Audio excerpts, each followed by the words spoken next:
comment now we're making no minim whether he is trying to run away from Ejuma now the money. Or say in a realistic current time, it may be difficult for us to find a company willing to pay $1 million or $2 million as a headline sponsor. This is from the FA president, Kotoko. That's a donasi. Mamina has a juma. Fanaton, only serious person.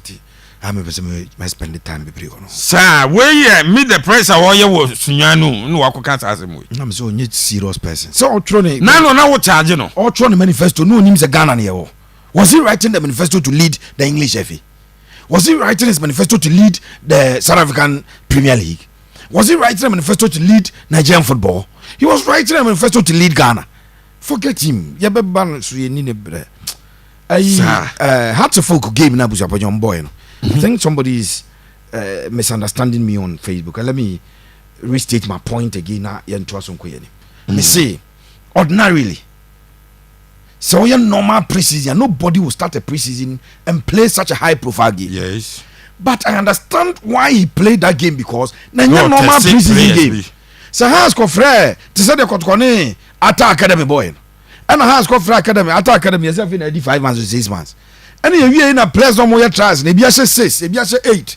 Where be about say a chance of but you needed a team on also a preseason at do level be to play them so that you can test the players very well. I understand why had to play that game. No more game no with a club like Bechim, but ordinarily that is not how a preseason preseason games. Well, we almost like Heart of Lions are an league team has ensured your time and yes low profile games because Sunday or Heart of Lions or a Premier League team now has into almost preseason proper a week or two.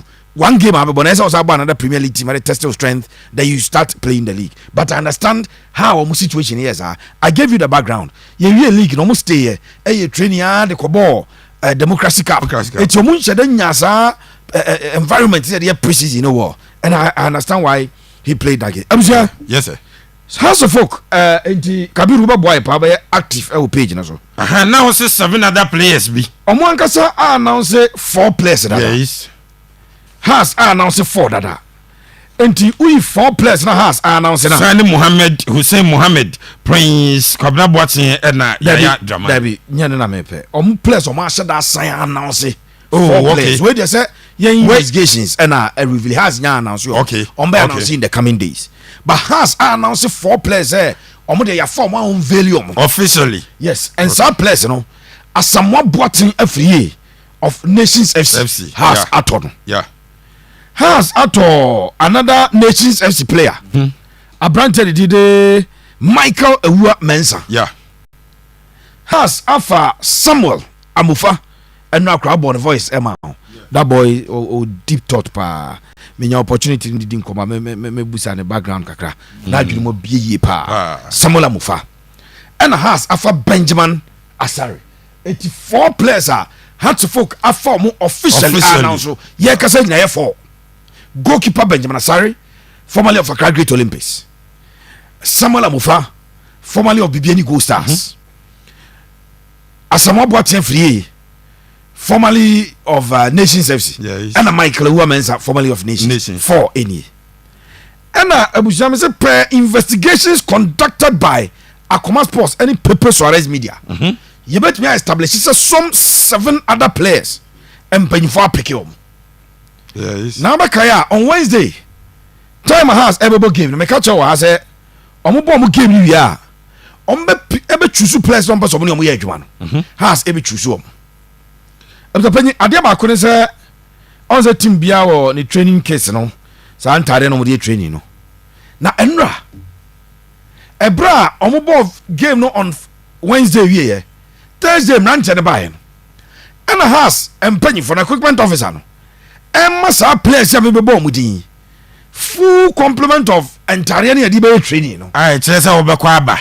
Da bia obeba. Okay. And some players near 7. Into the 4 medical boss no. What the 7 yi kwa koso so a. Next has edu 11. So far got assign say 12. Yeah. Right. It's yamo boss. How so mo compete na. oh has crowd they say you nyina ya establish say go mo to bebre chain obia because of position has the DNA has a bobrend there so mo to bebre kra e chain sa abusama me fan to just say Hussein Muhammad na me say dodo na fa no Charles Taylor no Muhammad Hussein Hatzefolk assigned 3 years from DBB United. Okay. Hussein Muhammad. Akwadani did the Sani Muhammad. Aye, Abuaso Ntonso Abuaso Messi. Has the Messi now says a Kotoko 5-year contract na has a presented yama branch, but onyan sign here. Likely Sakura never sign. Kotoko approaches no. And free Kotoko IMC, none of the IMC members. Okay. None of the technical team members of Asante Kotoko. And I contacted the camp of Abuaso Messi, Sani Muhammad. Kotoko supporters in penny for. Yeah. Throughout Kotoko transfers and they've been quite influential. Yes. Omo and the making approaches no any contacts to the camp of a branch editing and Sani Muhammad omo for Abuaso Messi. But a branch no and Koma Abubakar Watara and Nedi and ya likely say Akwadano ebe signing e diama Accra Hatzefolk. Okay. And now has a book game no make catch us say omo fans na no mo hwe bi us has etwa omo YouTube handle. Yes. Mauli wa yo there or started so book game na obi sign that guy sign no mo ni din but omo the jersey number. Yeah. Omo ye convinced. Wayo or a player Hatzefolk sign Mauli wayo on a 3-year deal. Omo sign and omo sign. Omo announce here but me catch you say players no move for omo no. Okay. It is 7 way there. Who say medical but 4 na has an official announcement. Yeah. We omo nyam for official communique ma. But the beba. Eti Mauli wayo da ni days obi arbe kai ne King Faisal. Yes. Raf o kai sa game no mo e share Kotoko league e share Kotoko FA Cup yo mo free no. Mauli wayo Baba Yaya Zubairu Ibrahim. Ayi team bi no build ma King Faisal no. Yeah, Mauli wayo na almost switch positions sa Zubairu call left. Now we have a right. Now we have a center. Nuruddin team no. Omo bob 5 minutes na busa panyo ma switch. Sa team no na. That's a wo ya who said the order no be born na abo hu wajare kona. That time na prosper. A team no ball high line. Omo 2 and 3 no ball high. Yes. And Nuruddin so de Zubairu akojina wo. Ani Mauli ezugujina almost nti ball ni tito ba na ekose. Tito ba na ekose. So Mauli wayo and so eka players no. That is player number 3. 4th player Yaya Adramani awbodi din no. Yaya Adramani formerly na owo club and the Babiani Gold Stars. Okay. Eti Yaya enso signing e de ama Accra Hatzefolk and eminent say ebeba. Kabiru mame Kwabena Boateng. Onsa busia Kwabena Boateng enra ebra wo ball ayi Pakosi Fabian voice no osere no. Obobo players o free ni team no. Obo abranche din eka ho. Eti Kwabena Boateng yes onie. Wano so a player bako a Hatzefolk enso mfa wawie ne medical squad da. Okay. Eso sign contract no na has on veli no. Abusapani. Yes. Has you know mo ye no trials no mo ye no. Uko ewa na no ball no boy no abranche wa die ni ti. Ofiri Congo na bae Congolese defender bi. Yes, we impressed. I don't know many details of the amount buy but a branch no a pass a Hatzefolk for a funnel and na come team no. And I feel so Patrick Kojo Asma formerly of Asante Kotoko. And to my boss 7 players it Yansa and Kabib Sani Muhammad or no Ntonso Abuaso Messi. Hussein Muhammad Abuja Hussein so yeah take my Messi but on the friend Charles Taylor. Mauli wayo number 3. 4 Yaya Adramani. 5 Kwabena Boateng. 6 Congolese defender no menini din. And 7 Patrick Kojo Asma. So these 7 players become 4 na has assigned that no. Na ba be 11. Still coach no believe say emranche bi eguso a o hwa mo ye so mbetimi join team no. Hatzefolk Sadat Muhammad. Sadat Zumi Kaiser mne Raf ko ye Kotoko ni ITU. That tall bulky player no bo says no. Oh yeah midfield ne da no. Yes, and also a player back has. Also has na no mo de Samuel Mufa and a ball as the DM. Yes. Me catch us someone move to me ball as a DM, but or a centre back. But has a will be a typical DM and omu din komo at the first side. So far, urum e won kaya. Sa plus 7 year me boy ye has amomu enough training kids are. I just want to be a part of the team. Now their announcement here eminent has Ebabe announced said these are players joining Hartford Food no. Now omuno maya juma for the 2024-2025 Ghana Premier League season no. So boy is ombe join class. Pepe Suarez about transfer issues there obu akra. Asante Kotoko na manfo say oko training grounds untia has training grounds we see so the course we gida Pepe e aguja. Now Okraku ye FA president. Owura no ewo mid the press sunya ana on the press no esia na ochemu a wo se yen game no eye rewarding wo hwe football aye bo ewo krom ha na wo se yen game no eye rewarding and very entertaining tie Okraku. Today is our day here in this region. When I say our day, we the media, today is our day. It's a day we have reserved to be here, spend time with you, for us to be briefed on the state of our game, for you to ask us all the questions that you may have on your chests, and for me and for us to take home all the learning points, all the key points in our attempt and in our desire to create a football industry that is truly Ghanaian, that is entertaining, and that is rewarding for everybody in the football ecosystem. See, ene yawaha because ene yenda. Yes, and she ever president, no. Na ose trem bio, ose yen football no. Aye, ose see ye creative.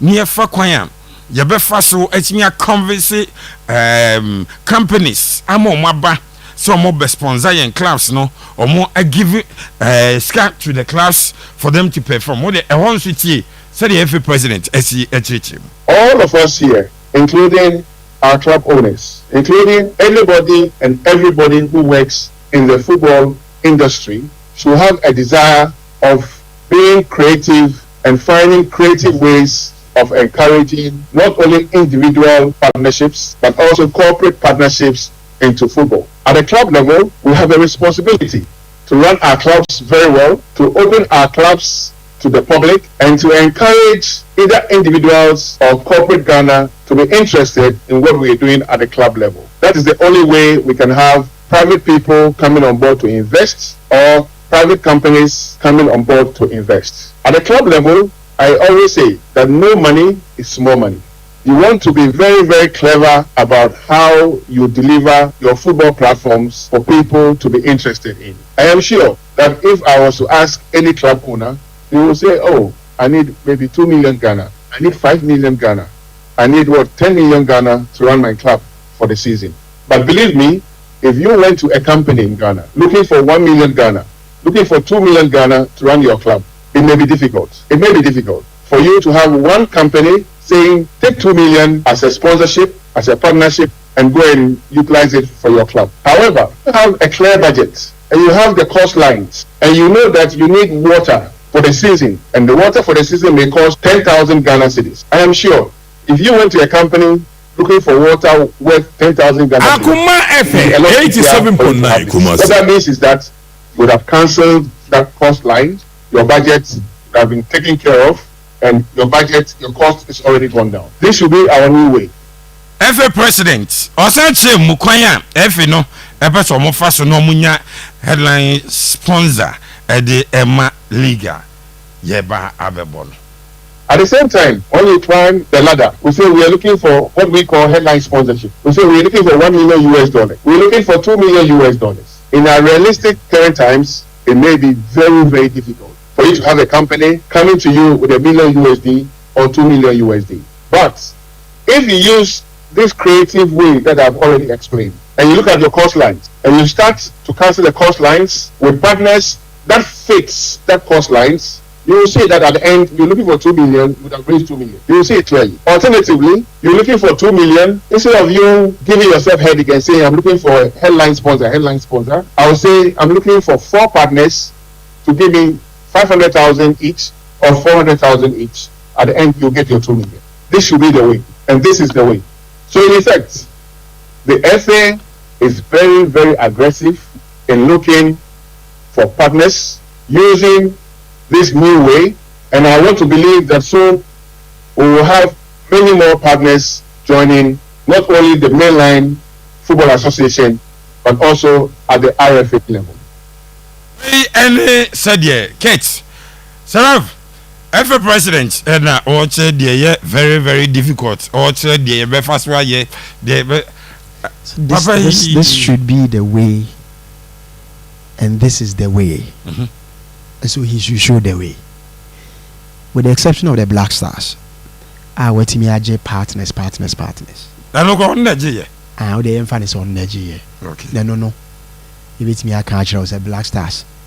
Which will be a lot of these companies want be associated with the Black Stars, and the reason is that as a country, since 2006, we have deliberately made Black Stars the poster national team. To be per mileage with sponsor or be Black Stars, and yet be special be and a cat why deliberately from 2006 on my kasa I'm making as a policy putting a lot of cash because of World Cup qualifications. President Kufuor started here, so Black Stars ababe take a preeminent position into sa pay. It's a rice master pers or beba attach be say within they want to leverage on that platform. But who's sunny free home now bad down? I think you realize that we are struggling into what apart from the Black Stars, other national teams struggling to have sponsorship. Then the local game, and he's right. Company being more than $1 million or $2 million, be sponsor Ghana League. And yet times no what he the author is obeying say, if you look at the times needing times being working there be if you are your team about Premier League pen will be $100,000 Beijing breaking that nasi yakoye ni mwa sabi senka product chrono nyinia nka by now people should be right yeah then with time, but here gono as we move the product becomes cheaper. As we move, the product becomes unattractive. Ghana Premier League ne unattractive. And some foreign one ye kana and yet see on another say times no. And yes, our times yana Black Stars so nya partnership. Ayani ya omani abe announce no mako announce no akoki camp for say times corona. So what change then the system the league? And then as some Black Stars, it looks like so be one more person or the product near associated with the Black Stars. What do we need the Premier League in now? In fact, it's so expensive. Say you can only imagine. But per EPL commodity no. 3 Lions in the but be because the number of eyeballs have been here for EPL. Number of eyeballs no for England. So it's a 3 Lions by England game na mobo. But EPL no me Ghana have me watch Chelsea. Me support Chelsea. We beat you be as the Obia pe BB associated a league no. Into the domestic league should be attractive than even national team. Yeah, the reverse is true. And to go Tanzania, Madiana is so attractive. Obia person onya association with Simba, with Yanga, with Uko Ethiopia, Obia person onya association with Disney. But the Obia national team, Nankasa Ethiopian national team, Tanzania national team, attracting huge sponsorship to say domestically. But yeah, you know, and Penifona and I said this is deliberate. Hey, Visa Blasters are now the bedje. Sika upe so nya Black Stars na odi benya entino omo shift all focus and attention and ya na nya make say we enye ket era nko ade a nyantachi na started saa de na oma ya a reposing blasters ne be ye a cash cow enti no mo product no mo league ne de asa mo na mo nya mo issue bi na mo bo so eti mi bo league wie ni akoche $100,000 de ama management members and blasters ekoye na ye wia league na ebebo no ya say club no after one season obi anya say munya say after one season suppose that not buy him just carry no it on say position based on position what dey say mukra de munya ba bi di nti wo de munya kakra munya 65,000 Ghana cedis na mo they ask for enti no on say no na duru na no omkoti ba Ghana cedis abro ni be yenti eduru on my blasters the end they near quoting the dollars because when they quote it in cedis amount for yem besom ti eduru yen league na sika ni shine ntino no omaye no more omodi ama quoting no cedis but you see that is where wickedness is.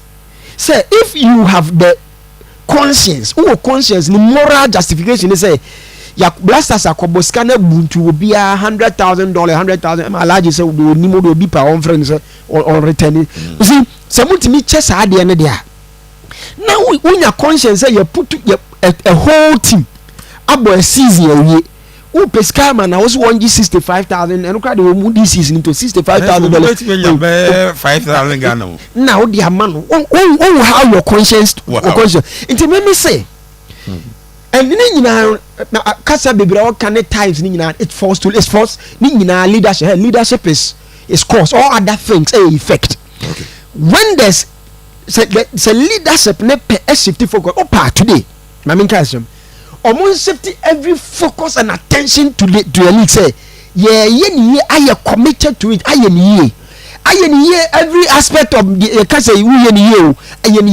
ye both professional league and to top matches and to results and more matches of convenience ye fed division 2 ko boy ye mo game premier league say on court na ya the point at obi ye more ball wo park so a wo hwe park na ubedi the attempts from the start to so obehwe game na because we need option be also hwe ne sa park a wo ref enyuma e ma game na nim go ase no so if there's that committed effort say yes Kotoko ye all the other teams what they are doing if omo as organizers are not saying nya sa commitment na prepare this person imodi to ebi to omo nya de mabla ebi to players nanka we mo so ye the organization ye agile nam for sema ye the league are committed to it ensuring say ye be finding solutions to the problems of the league. What is the problem is that they don't even see the problem now solve it. They don't see the problem they are always defending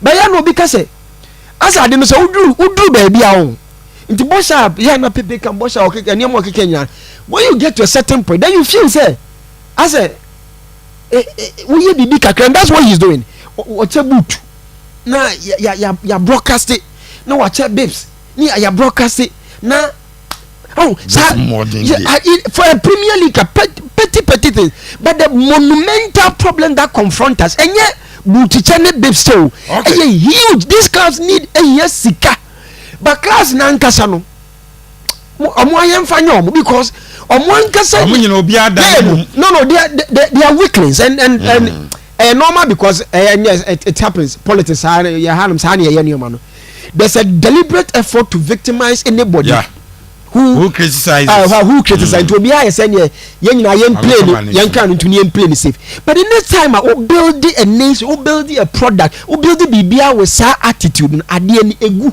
and that is what we are doing sir thank you very much so what's the every president about sponsorship any ni someone okay kan ligi ebe but I'd want to believe say ninsem no can or proper come for other partners now can because I say bad so be you be on the $1 million a bus headline sponsor into me sure say bia or GBA or fund a cool sa I also can't check clubs and say kakra be ansi so racket Mr. sometimes I keep saying only will be association organization more send out here was usubai wabufu ni ubibia level ntino our subordinates no sometimes it's difficult for them to correct you when you are going wrong nti SRP opa obetimi ne guess bi akọ charge na ne se papa bi story Your subordinates nan cano no and the man be canon a solution to the problem. Nya okay. Boys no more campaign or say you know they need. Nya okay and we here. You should be focused on nya okay nyina na otwetwe biaba. Ana you know press and na lecture no chiro mo say mu ye dia. This is the option to use. I would want to get the education. He made the price to explain. There's no point in lecturing. And then give them the opportunity to ask questions for him to answer. Ghana football now any attractive. No real question and teaching. I was here called dragon first. Or MP. Of course, a mess to our league. Fantabulous, super fantastic league. You know, on the say no can. On the train, donor, na sponsors, ne partners, winning in a they share blasters in. And a my league a year at the time into a pure which ribia no susian and I'm on say but the book to had the onions young for any into there has never been a deviation from Nedia no. Will be a can for Hanidi. Media may sad cause minim senior near clubs no FM. But Uraket, if I had a chance to sit with you, Pacho. Public lecture be seen in here. Mount Sanu human and Casa more than worse now beka. Nini our betro. Brofoni the Indian to say, O concord on ye Juma. O se big goon crater as why you o can be a treasure what radio supeng. A yara. The Odibetu chow with your war bro. But my Juman no so. Now teaching niembo wabaso. Me cranshin simbia one in some more kind. Oh, sir, you know me little young woman. But you see, I'm a sambo, a jamity pie. Because we have a serious problem at hand. But see, best solve here. We shouldn't go the typical or usual Ghana way. Me say problem, they say China for no colonize Ghana and I say Asian for Kayesubani enyesi. But baby, I am penny for mumu so no se kasa ne more action is slow. Ti kroma kasa no doso that has been sent ya Ghana tie in politicking. That's the same thing they do. Beka sama promises ni assurance ensu nhwe. But baby ejina there. We need action oriented speech. And you see Bekasa say and say that's say identifying the problem and how to go about it no abusuya. Oh, solve a problem no. But we as a people, as media no. Yeah, Jim Fanya she. The Abejiana say Adechi, Ebia, Malcolm for na say bia company be on board. Set the ku na say simple. Near 10 year boy in some mount. Nia uke kaidie. Me dwene hu yanka clubs no na also from. Now aka nia uke ya chiro say ye fair muna see benya headline sponsor ne de be ding. But baby we can say ye creative. How creative and why say we di bibi ba a landmark. Into wa who preach creative no. Creativity via my outside. Nempo so obi ntiase ye hu say oh ade na ye friend creative no say na tie.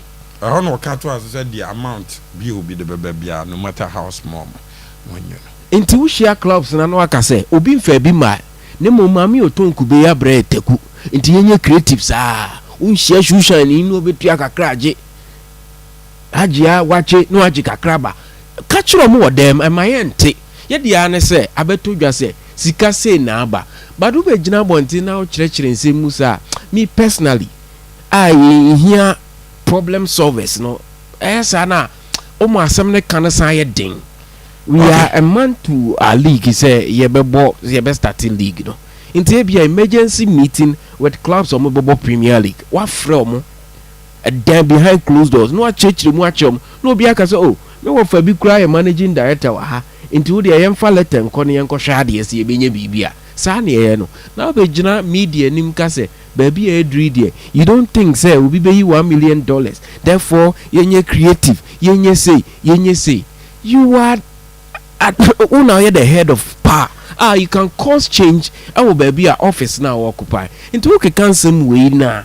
ɛyɛ na me sabi medwene ho a I just can't think far. So but that's our bubble but Pepe every president na ka say wan kanya nsasembia sir the FA president abishia nsentrofo a say chof nye busa say be league sponsorship wo question ya na no ya na wo bisa why na makacho say he shouldn't feel normal that's what nam we as normal sa I just say we parent na ya pam mo school fees na review life now live na wo problem wo twansa wo dwensa wo de wo nom hwe but and says ultimately live normal life unko nom hwe but and says wo esa to dina wadon for pro confident na wadwa ba esa sa na wo you cannot be living a normal life when your kids are being sacked from school you see way wife fear for say duani ni fie and light bill ni be twa light team esa ma issues esa what problem and say who normal pe na say there is something abnormal somewhere because the situation is abnormal so you cannot remain normal in an abnormal situation yes sir every president they say ade a Raf mine na yes yan wa catch business world ne say mo obi anya na so de sika because asem Steve ya kan dem chale ade na hedin you ruma yenya na wo be kan abonti say every president aka che corporate world ne say obi anu so pay na $1 million and $2 million so be so league him it is not worth it on na ka onyame o he is the president of the football association ye dis an komo we dem uni stakeholders say with them and say babonten he not being realistic say we adwuma akoma fm ha and ye ton akoma sports no akogina bonten akoma sports there nse so obi ade ne 10,000 be shim unya na uya na wasa akoma advert ba we a serious person Osi baby what is here you pay the bien no this size can in our current times. Yes. In our current time. What we are going through in now. this current time. Do you know how much companies are paying to sponsor a Maumon and in this current times? This man is not a serious person. Rough in this current times. If I tell you how much companies are ready to spend for a man until entire catch working and home in these current times. Wow. Only network papa bi asem Steve Okada only network only friendship bia e de business papa bi aba and was also be companies say ye league there and for sika samam na me say okasa wie say Raf unya 2 million no enti ye ni we din ko my 500 we am my 300 we am my 300 we am enti ye nya 2 million but enya baako but okacha say the way to go and he say Uba from no what it is so now that's the way to go until wako way to go na a catch the chere yin no or the chair Raf na go first sponsor na two league so na say ono ye fe president na onim the way to go but on go fa be my dey na asem kura ni abza pani e ha adweno me say e say aban ni timi me ja ball no bo e say aban ni je ball na we missed that opportunity. Now buying this cashable because I knew my buy this guy. I saw trust.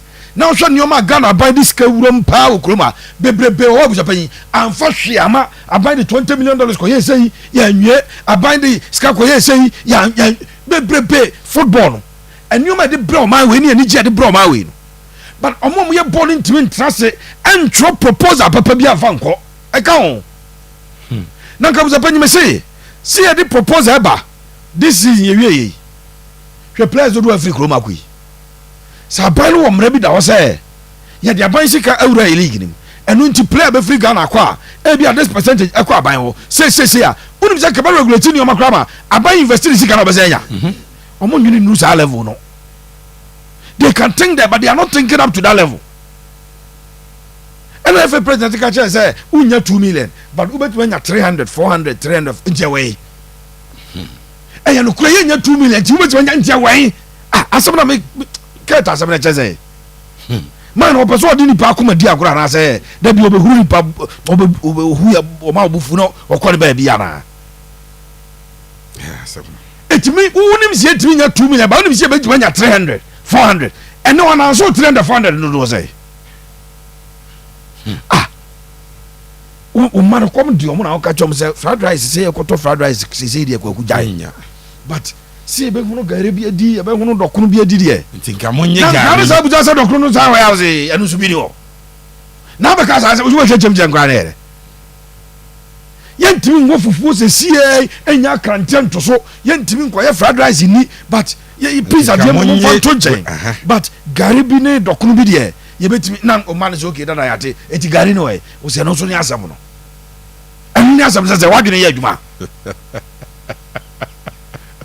enchechemu na oni chechemu tira nkwa na kire say me pesa me kire say unya bo chechemu eche nkwa na mo ma kire say ye be kasi ye koto pizza wo be wie pizza kwa che onya yi ka ho na wo chechemu tenten tebe panyi awie ye no ana wa kire ma wo say enti ye current situation de ye betima di eye gari ana o man say o ma kire nka monye eti kase ka okan ntu the money way in the meantime unse china me kase me kwakọ padwuma bia ye my bia frame say ni fie ho afu me kwakodo enti no me kodo a magiska me ba me to mo ne anwa aba na fe ye free gari ni anwa anwa na fe last year obi de me ka bi o ka so de be ma me next week enti me koje a na fe ya wo fufuo wa chechema enti mo nye gari no na nwia nka cha nkura na hwe o monim ti gari ka ta wi aka tre say enti wani de ye nya bi ampase ye nya bi enti oru ai ba ne dan sese wasa trauma clubs no no nani a break catch clubs sese keto bi abaje kakra bi e bebe bia what would ntia the winner of the Ghana Premier League ko he ne say 4,000 so di goalking wo Ghana ha ni amount voucher say je na doctor bi say e bi a season ball bi ka wo ti pema be ball so everybody in the football industry should accept kitwa bi akra ball na buy na nka wo head ya so na ball so so no e bi a wo say e why problem e ti 4,000 voucher never ko he wo say or a sponsor when really goalking or Ghana Premier League yes one go anything me name the relationship between teeth and goal scoring. There is no direct relationship, there is no indirect ebini ho say ko he wo say because what you goalking now the wasana be den what next season no because the principle is that the baby bia so mu kira mako hima aka so person de mako kakra boa ye elo ya be ba best coach ala na yetimi de obi so ngo ye ne sen a mako no mu na team so mu ni di omo mama ko say edwom form ade mako ni adwena abanti mo so monye. This is the person who came promising heaven. That is my problem.